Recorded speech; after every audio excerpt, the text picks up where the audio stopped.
What up, y'all? So it's been raining all morning, so I didn't really record nothing. But as soon as I finished working, all the rain stopped. So go figure.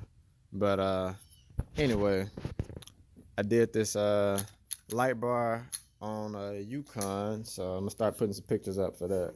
But basically, it was a 50-inch light bar. It came with these little mounts, which I didn't want to use because I didn't want to drill a hole directly into the roof.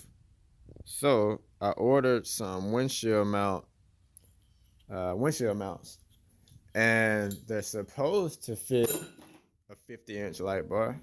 But when I put it on, it was like when I put the screw on for one side, it screwed down all the way. Get to the other side, it ended up being a gap that was like close to an inch maybe. So I ended up having to use some bolts from some other bolts that came in the first in one of those kits, but it's an extra bolt, so I had to use that and thread a nut on like each side of the mount to kind of hold it in place. But yeah, seems like it's made for a 52-inch bar and not a 50-inch bar.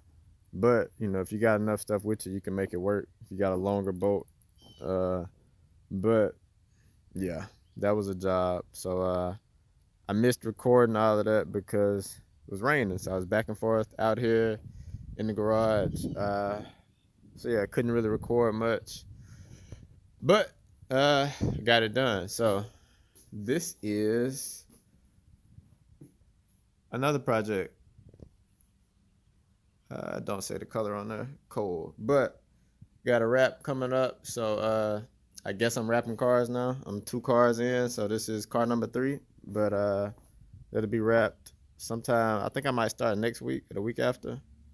I gotta knock out some other cars that I got on the list. But yeah, wraps coming soon. I got a few other headlight builds coming up, and one of these days we're gonna get this Mustang on the road. So that's it for today. And same deal, Mondays, Wednesdays, Fridays at 10 o'clock. So whatever day this comes out, I'll catch y'all in about 2 days.